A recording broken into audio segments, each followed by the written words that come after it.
Shalom saudara terkasih, sangat berbahagia dapat berjumpa dan bersekutu dengan Anda para pendengar. Rut 2 ayat 15 dan 16 dari antara berkas-berkas itu pun ia boleh memungut, janganlah ia diganggu, bahkan haruslah kamu dengan sengaja menarik sedikit-sedikit dari onggokan jelai itu untuk dia dan meninggalkannya supaya dipungutnya, janganlah berlaku kasar terhadap dia. Saudaraku yang terkasih, Boas bukanlah orang sembarangan. Alkitab mencatat bahwa dia adalah orang yang kaya raya dan terpandang di Bethlehem. Nama Boas artinya di dalam Tuhan ada kekuatan. Arti lain dari Boas adalah cekatan dan tangkas.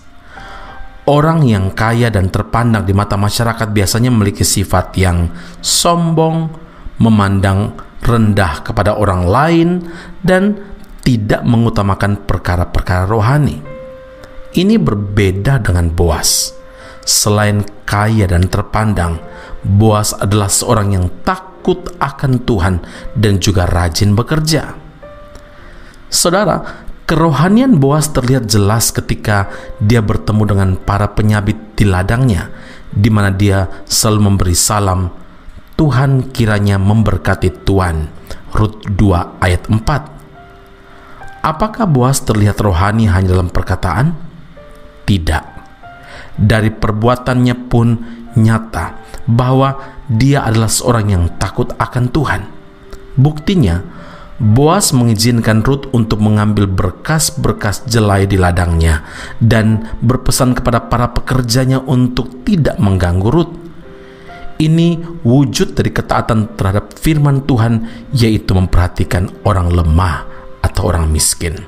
Mazmur 41 ayat yang kedua, firman Tuhan berkata, "Berbahagialah orang yang memperhatikan orang lemah, dan seseorang janda atau anak yatim janganlah kamu tindas. Jika engkau memang menindas mereka ini, tentulah aku akan mendengarkan seruan mereka jika mereka berseru-seru kepadaku dengan nyaring."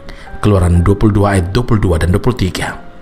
Saudara, Boas juga memberikan perintah kepada para pekerjanya agar dengan sengaja menarik sedikit dari onggokan jelai dan meninggalkannya bagi Rut.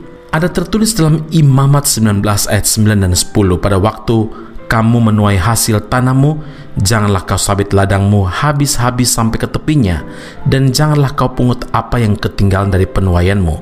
Juga sisa-sisa buah anggurmu janganlah kau petik untuk kedua kalinya, dan buah yang berjatuhan di kebun anggurmu janganlah kau pungut. Tetapi semuanya itu harus kau tinggalkan bagi orang miskin dan bagi orang asing." Saudara, karena itu tidak mengherankan bila Boas menjadi pengusaha yang diberkati oleh Tuhan. Karena selain taat melakukan firman Tuhan, dia juga banyak memberkati orang lain. Karena itu hari ini kita belajar bagaimana Boas menjadi pemimpin tetapi memiliki kerohanian yang sangat matang. Dia diberkati untuk jadi berkat. Mari kita berdoa. Bapa di surga, terima kasih Tuhan Yesus. Inilah panggilan Tuhan bagi kami untuk menjadi orang-orang yang diberkati Tuhan, tetapi tidak berhenti sampai di situ. Tuhan inginkan kami menjadi berkat bagi kemuliaan Tuhan. Bapa di surga, terima kasih untuk semua berkat dan anugerah yang Tuhan limpahkan bagi setiap kami pendengar Bread of Life Audio. Terkadang ada hal-hal yang membuat kami benar-benar mengalami tekanan dan pergumulan yang berat. Tapi kami bersyukur karena Tuhan memberikan kekuatan bagi kami melalui firman Allah. Dan kenyataannya bahwa selain kami ada begitu banyak orang lebih lagi menderita daripada kami. Tetapi karena kami punya Tuhan, maka kami tahu ada jalan keluar bagi kami. Biarlah Tuhan kami setia menjadi orang-orang yang bergantung kepada Tuhan, karena kami percaya Tuhan Engkau pasti memberkati kehidupan kami, dan Engkau inginkan kami menjadi saluran berkat bagi saudara-saudara kami yang lain yang memerlukan pertolongan dan kasih Tuhan. Terima kasih Bapa di surga. Kami bersyukur muliakan nama-Mu. menyerahkan firman Allah ini, meteraikan dalam hidup kami, dan kami menjadi pelaku firman-Mu. Dalam nama Yesus kami berdoa mengucap syukur kepada Bapa di surga. Haleluya. Amin. Tuhan Yesus memberkati Anda. Sampai jumpa. Keep on growing and never give up.